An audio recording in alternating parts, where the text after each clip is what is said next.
Day 1, Monday. The first present I get from my secret Santa at work is nice. Not what I was expecting, but nice. Damn! Zach is peering over the top of my cubicle wall, his ever-present cup of coffee in hand. That looks old. Yeah, it does. Zach considers himself my best buddy. I'm not sure why. I've told him repeatedly that we're just friendly coworkers, not best buddies. He doesn't listen though. Once Zach has something in his head, it's locked in. I lift the gift out of the box, letting the torn wrapping paper flutter to the floor. Heavy too. I look the thing over. It's a candlestick. A very old, very ornate candlestick. Is that gold? Zach slurps his coffee, which, as far as I know, is the only way he knows how to drink coffee. That can't be gold. Secret Santas are supposed to keep the total under $100. Zach leans over the cubicle wall like it'll make whatever he says more confidential. I stopped telling him that everyone can hear everything in this office a long time ago. I kept my spending under 50. I got Linda in HR. After making us sit through 6 hours of sensitivity training, that woman doesn't deserve the full 100. I can almost hear the eyes rolling from the other cubicles. Let me see it. Zach holds out his hand. He's not paying attention like usual, and a big drop of his coffee sloshes up over the side of his mug, splatting on top of the stack of reports I just finished copying for this afternoon's end-of-year meeting. Ah, come on, Zach, watch it. I grab the first copy up before the coffee soaks into the rest of the pile. Now I have to redo this one. Crap. Sorry, Matt. Want me to do it? No, I'll make a new one in a minute. Zach snaps his fingers at me. What? The candlestick. Let me see it. Sure, whatever. I hand him the candlestick and go to set the box on the floor. Then I pause. There's a folded piece of paper at the bottom. Wow, it is heavy. Dude, this may actually be gold. Hand me that letter opener. I take the paper out of the box and unfold it.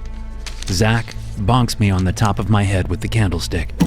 Earth to Matt, letter opener. What? I look up at him while I rub my head. And what the hell, Zach? That hurt. Sorry, man. Just hand me that letter opener. Why? I want to see if it's gold.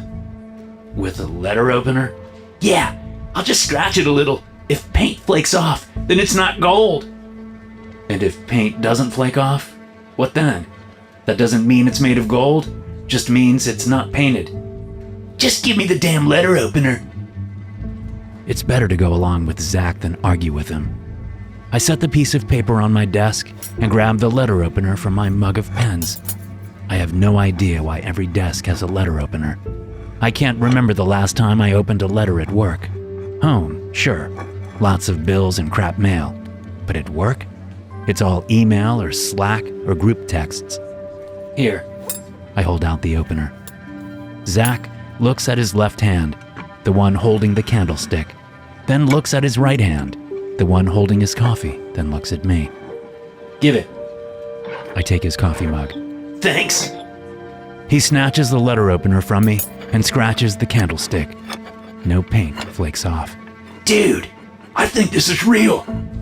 He stares at me, eyes open wide, a twinkle in them that I don't like. Hey, I know a guy who can verify this. So can any pawnbroker in the city, or jeweler, or lots of people. Yeah, well, my guy is really good. Whatever, take it to your guy. Cool. Crap! Zach drops the candlestick and disappears from view. His voice echoes up from the other side of my cubicle wall. Hand me the box, will ya? I don't want to hurt it any more than I have. Sorry. Sure. I hold the box over the wall, and he snags it, then pops up and hands me the letter opener. Coffee? I give him his mug back, then raise my eyebrows. What? Work. We should both be doing it. Yeah. He laughs and salutes me with his coffee mug before walking off, humming some Christmas song mashup. I get back to work and dive into the myriad of spreadsheets I need to finish before the office closes down for the holidays. It isn't until I get up to go fetch the new copy of the end-of-year report that I see the folded piece of paper sitting off to the side of my keyboard. Frowning, I pick it up and unfold it. A Christmas countdown. How very fun. Only 5 more days until you are done. Okay. Weird. I toss the paper into my trash can, then get up to go to the copier and fetch the redo of the report. Zach smiles at me as I pass his cubicle. Could be real gold. I keep walking. Okay, great. Day 2. Tuesday. The box is waiting on my chair when I get into the office. Plain red and green wrapping paper. No bow or ribbon. I hang up my coat, set my briefcase down by my desk, and pick up the box. It's about the size of a shoebox, and much lighter than I thought it would be. Tearing off the paper, I see it is a shoebox. Adidas. Nice ones. But it's not shoes inside. No, it's a... Rope? Is that a rope? Zach is suddenly standing at the wall of my cubicle, making me jump. Sorry, man. Didn't mean to scare you. He holds his coffee mug up in apology. What's with the rope? I don't know. I lift it out of the box and blink a few times, unsure of what I'm seeing. I turn it this way, I turn it that way. No matter how I look at it, it is what it is. A noose. That's creepy. And I'd be screaming to HR if you weren't white as white can be. What does that matter? Oh, come on. If you were brown or black or any color other than the very shade of pale that you are, I'd take that as a racial threat. You think this is a threat? Why? From who? Isn't it from whom? I stare at him. Right. Sorry. But no, I don't think it's a threat because why would a noose given to a ghost like you be a threat? I get it, Zach. I'm very white. You can say that again. I'm Greek, so I wouldn't really know. Have you seen me tan in the summer? Yes, Zach. I have seen you tan in the summer. Everyone has. You don't stop talking about it. When you become a golden Adonis like I do come July, you would talk about it too. Adonis might be pushing it. He shrugs and slurps his coffee. So, what do you think is up with the noose? I don't know, but I am taking it to HR. And saying what? You've been exposed as the Grand Wizard of the Ku Klux Klan? What? The noose. You being white. Maybe someone has found out your little clan secret. I don't have a clan secret. A few heads turn as some of our coworkers come into the office and walk to their cubicles. I wave, then realize I'm waving with the hand still holding the noose. Those heads turn away quickly. It's some sort of gag gift. Give me that. Zach snatches the noose out of my hands. Before I can protest, he says, Hey, what's that in the box? I look down and see another folded piece of paper. I pick it up and set the box on my desk. What's it say? Hold on. I unfold the paper. A Christmas countdown, how very fun. Only 4 more days until you are done. It's like the last one. Last one? There was a note in the other present? Yeah, it said the same thing, just a different day count. Weird. I know. I shake it off and sit down. What'd your guy say about the candlestick? What? The candlestick. You said you had a guy who could verify if it was gold or not. Oh, right, yeah. He wasn't in. I'll try again tonight after work. I shrug, not really caring about some old candlestick. I highly doubt it's made of real gold anyway. Give me that box too. I'll drop this off to Linda in HR. What? No, I'll drop it off. Don't you have the Crosby report to finish? You know how Linda likes to gab. You'll get stuck in her office for half an hour at least. I think about it. He's not wrong. The only person worse than Zach is Linda. And if Linda gets on a roll, You pray she only wastes 30 minutes of your day. Okay, thanks. Tell her to email me with her questions. Will do, man. Will do.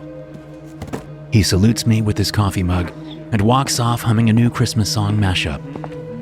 I sit down, start my day, and before I know it, it's lunchtime. Hey, what did Linda say? I ask Zach as I walk past his cubicle on the way to the kitchen to fetch my lunch from the fridge. Linda? Yes, Linda in HR. You took her that news. Oh, crap. Totally forgot. I'll do it right now. Give it to me, I'll do it. No, you eat your lunch, man. I'll hurry and catch her before she steps out. She always goes to that overpriced cafe down the street for lunch. He rushes out of his cubicle, then rushes back and snatches the box off his desk. I'm on it, best buddy. Don't you worry. He's gone and hurrying through the maze of cubicles and toward the hallway that leads to the human resources and executives' offices before I can say anything. I shake my head. He's a handful and slightly delusional, but at least he's not boring. Day 3, Wednesday. The box I find on my chair this morning is the opposite of yesterday. It's heavy as hell. I carefully set it on my desk and tear off the wrapping paper. Are you kidding me? I pick the item up and look it over. What the hell? It's a pipe, about 1 foot long and easily weighs well over a pound. Looking to change careers? I spin about and almost brain him with the pipe. My arm is raised, with the pipe gripped tightly in my hand, and he stares at me wide-eyed. Whoa there, killer! How about we dial it back a notch? He lifts his coffee mug. How much Java have you had this morning? Stop sneaking up on me, Zach. I swear to God you're gonna get hurt one day. He frowns and looks at me, then at the pipe, then back at me. How about you put that down, Matt? He glances past me to the box.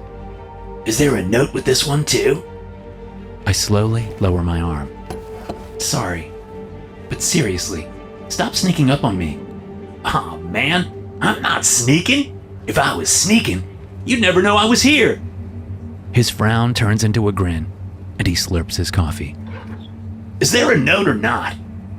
I shrug and look in the box, carefully setting the pipe by my keyboard.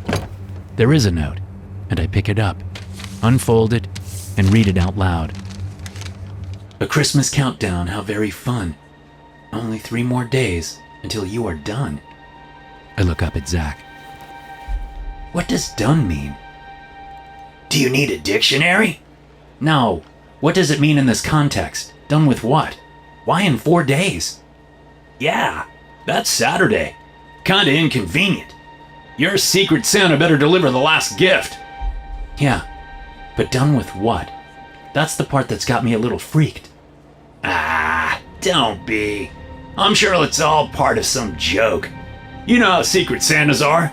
The presents can be funny. This is funny. I pick up the pipe. This? I give it a shake. Damn, it's heavy. Let me see. I give it to Zach. You ain't kidding. What is it made of? Lead? Someone shouts from down the hall.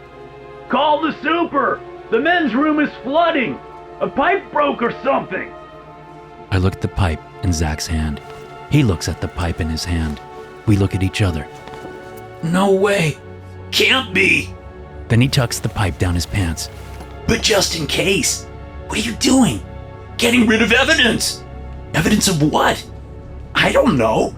But someone gave you an old-ass pipe, and now the men's room is flooding. How much you want to bet that all the pipes in this ancient-ass building are all lead? Probably been slowly killing us for years. He slurps his coffee and then salutes me with his mug. Can't wait to see what you get tomorrow. Then he's gone as the office starts to fill with people. Most of them huddle at the end of the hallway, jabbering about the water quickly flooding out into the hall. It's a couple of hours before the super arrives. At this point, someone found the water shut off, so the flooding is stopped. But it also means we have no water on the floor at all, not even in the women's room or kitchen. Where the hell did my wrench go? The super storms out of the men's room. Has anyone seen my wrench? No one has, and we all filter out of the office, heading out to have lunch and use the local facilities, since the water doesn't look like it's coming back on anytime soon. Day 4. Thursday. I stand at the opening of my cubicle and stare at the new box.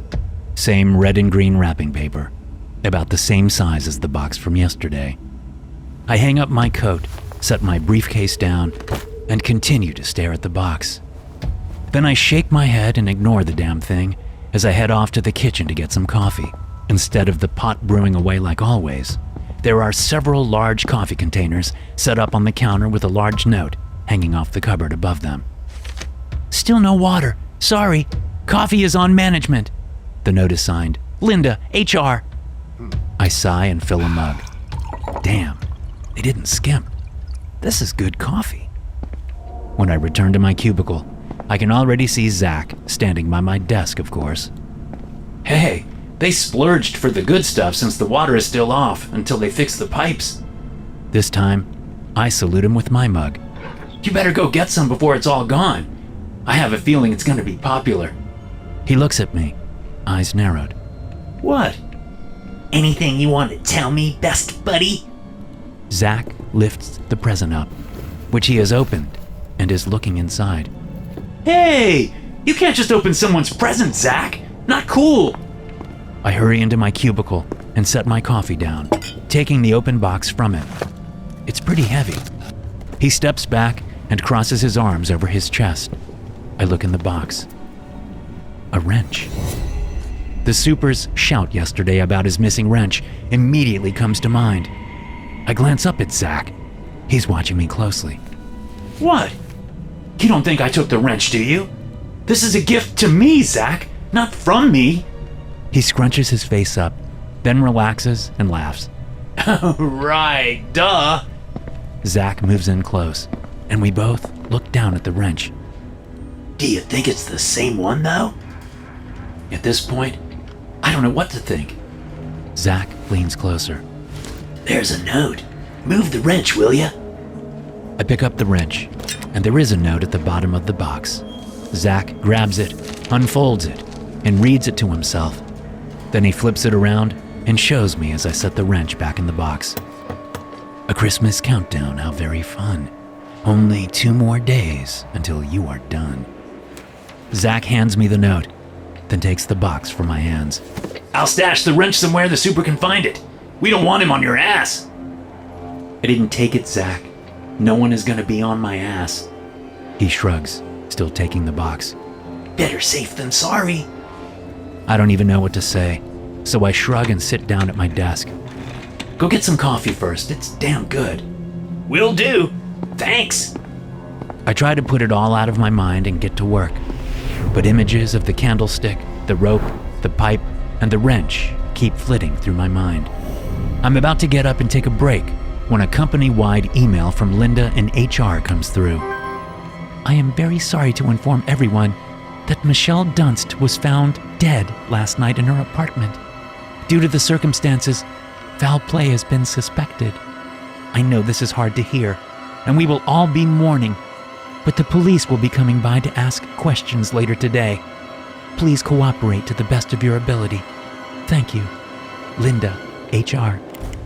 Wild stuff, right? Zach makes me jump yet again. Scaring me is like a hobby to him. Who would do such a thing? Who would do what? I reread the email. Doesn't say what happened, just that she died and foul play is suspected.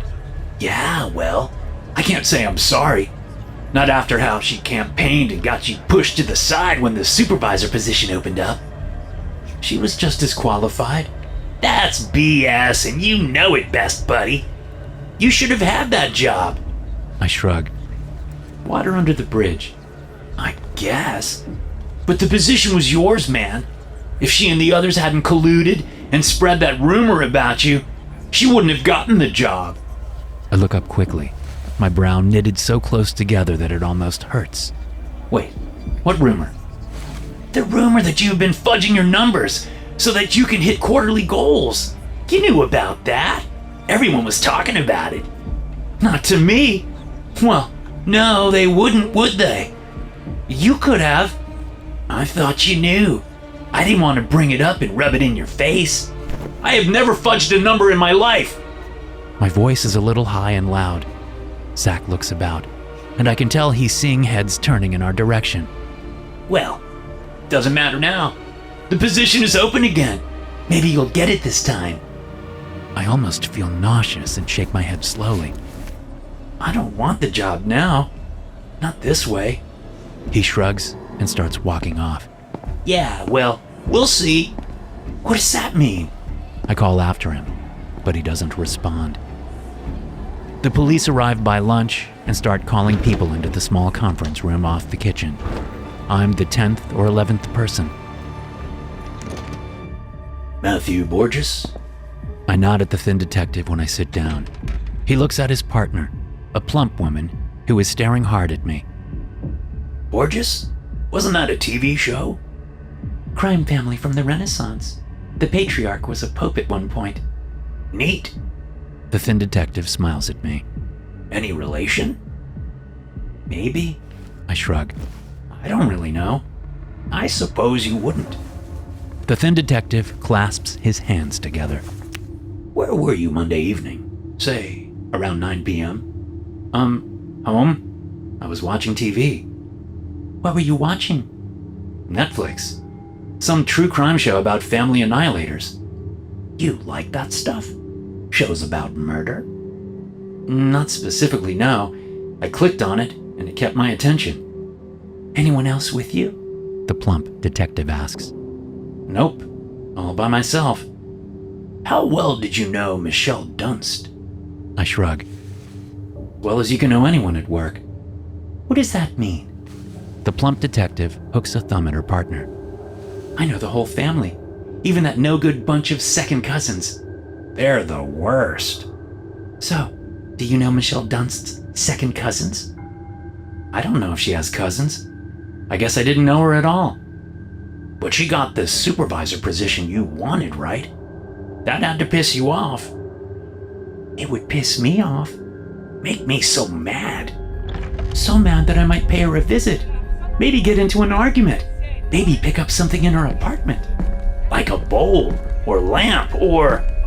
The thin detective snaps his fingers over and over. Or a candlestick.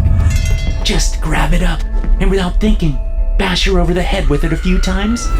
More than a few times. True. Looked like whoever killed her didn't stop hitting her until, well... Until there wasn't much left. Of her head. Not much left of her head. Gorge rises in my throat, but I breathe deep and swallow it down. Did you say candlestick? Why? Does that mean something to you? I shake my head. The gorge rises again. I'm gonna be sick. I jump from my seat, race out of the conference room and down the hallway to the men's bathroom, ignoring the out-of-order sign. I barely make it to the toilet before the really good coffee comes back up. When I'm done, I wipe my mouth with some toilet paper, then curse the fact that there's no running water. When I open the bathroom door, the two detectives are standing there, waiting for me. The thin one holds out his card. We'll be in touch. Call us if you want to get anything off your chest.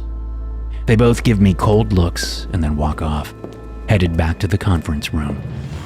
Slowly, I make my way back to my cubicle, but I pause at Zach's first. Where's the candlestick? The what? He slurps his coffee. Damn, this is good. The candlestick, Zach. What did you do with it? He shrugs. I gave it to my guy. I look about to make sure no one is listening, then move into his cubicle and crouch down. The cops say Michelle was killed with a candlestick. Zach's eyes go wide. Seriously? What are the odds? He puts his hand on my shoulder. I wouldn't worry about it, best buddy. Unless you did it. You didn't do it, did you, Matt? I recoil, and my ass bumps against his cubicle wall. What? No, of course not. My voice echoes through the office, and faces look up from monitors. They are all turned in my direction. I back out of Zach's cubicle and hurry to mine. Gathering up my stuff, I dash off an email to Linda in HR, telling her I'm not feeling well and taking a half day. Then, without looking at anyone, I walk quickly to the elevators, ready to be gone. I have no idea what is going on. I need to go home and think. Day 5. Friday. Despite still being a little freaked out, I come into work. It's the last day before the office shuts down until after New Year's, and I just have too much to do. I'm later than usual, and I avoid eye contact as everyone watches me walk to my cubicle. The present is waiting for me. This time, Zach is nowhere around. I look towards his cubicle, and he's not there. I look back at the present. Same red and green wrapping paper, but this time, the note is taped to the outside. A Christmas countdown, how very fun. Only one more day until you are done. I set the note down and slowly pick the present up. It's not as heavy as the last two, but it's not light. I give it a shake, and something solid slides back and forth. Then I tear the paper off and yank the box open. I'm not sure if I scream or not, but when I look around the office and see the stunned faces staring back, I figure I must have. Inside the box is a dagger, a bloody dagger. Someone call the police! I clear my throat. Someone call the police! By the time the police arrive, someone in the office found an article online and shared it with the entire office. I've read it at least a dozen times. "Christmas Clue Killer on the Loose" is the headline, which makes no sense until I realize that what the reporter is talking about is the game Clue. The article goes on to explain how 4 people have been found murdered, all with items generally found in the game of Clue: a candlestick, a rope, a lead pipe, and a wrench. And considering the amount of blood on the dagger I found, they'll want to add it to the list. Needless to say, I'm the first one the detectives talk to. We're back in the conference room, the box with the dagger on the table between us. Anything you'd like to tell us, Mr. Borges? Yeah. And I proceed to tell them everything from the present with the candlestick to finding the dagger this morning. They look at me with blank expressions the entire time. Are we going to find your fingerprints on this dagger, Mr. Borges? Not that your fingerprints are in the database, but I bet your HR department has them on file. Your firm handles a lot of business with important clients, so I'm sure there's a record of a background check. Come clean now, Mr. Borges, and we may be able to help you out of this situation. What situation? I point at the box. I haven't hurt anyone. I found that on my desk. I found all the items on my desk. The 2 detectives glance at each other, then smile.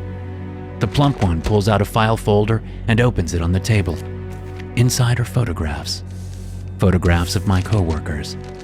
My dead coworkers. Recognize these people, Mr. Borges? You should. They all work with you.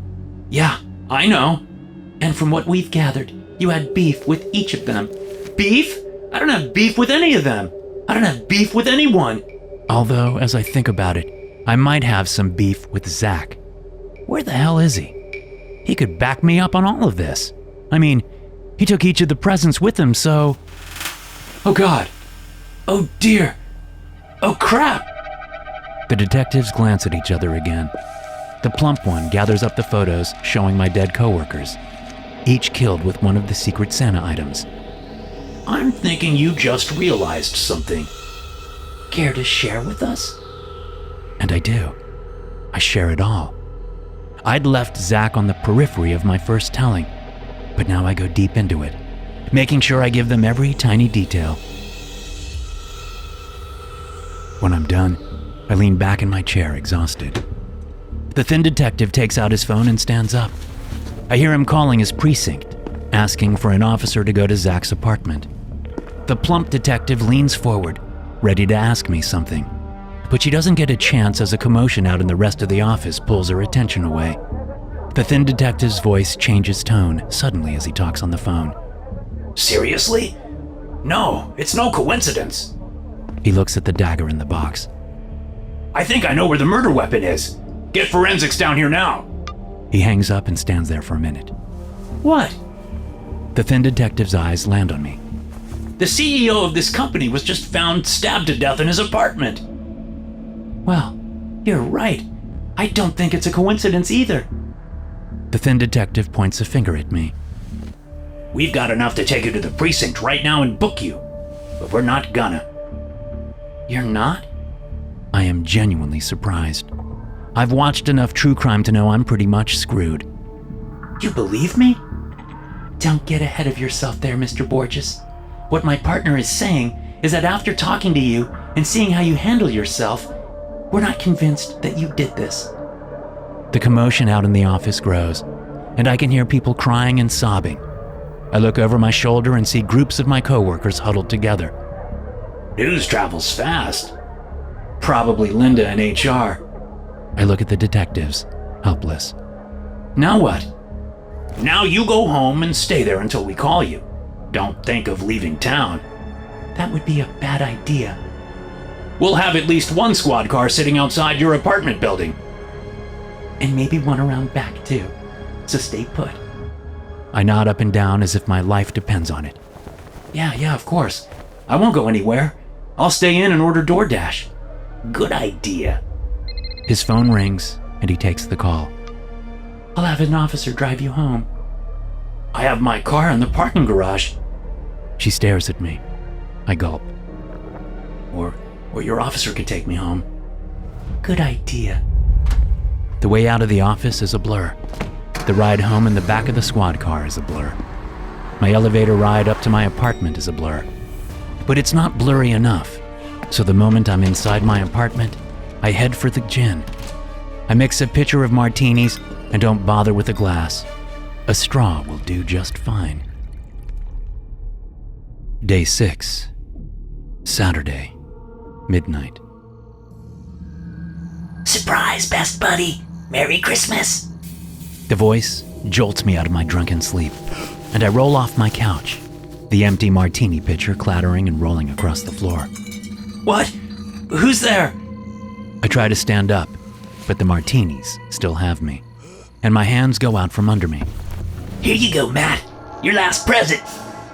Through my drunken haze, I see a shape bend down and leave a smaller shape on my coffee table. I finally manage to get my hands under me and push up to a kneeling position, my body waving back and forth. Open it. Zach? What the hell are you doing here? I finally recognize the larger shape standing over my coffee table. Then I recognize the smaller shape on the coffee table. A present wrapped in red and green. Come on, open it. Better hurry too. I already made the call. Call? What call? The call that's gonna get you that promotion.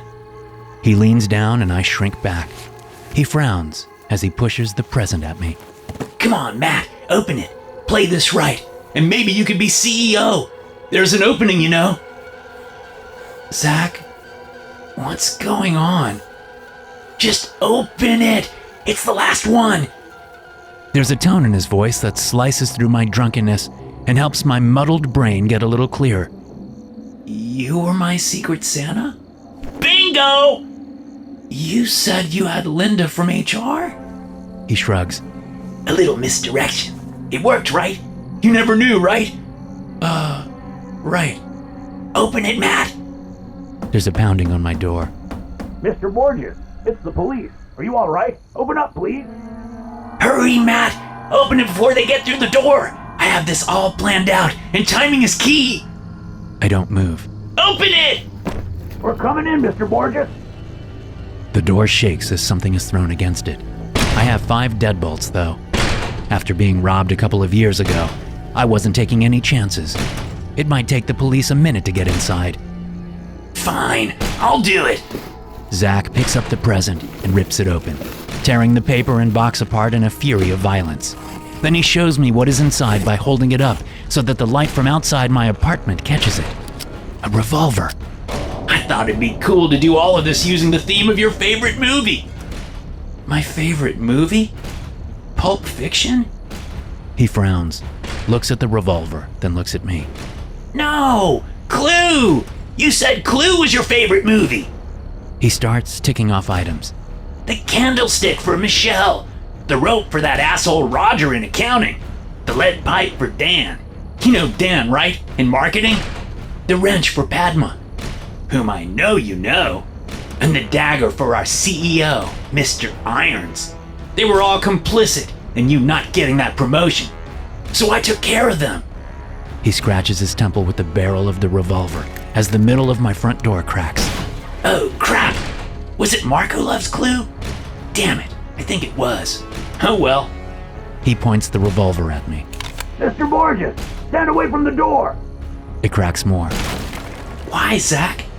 Why? Because I'd do anything to help you out, Matt. That's what best buddies are for.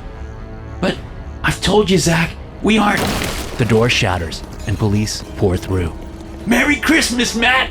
Maybe they'll make you CEO!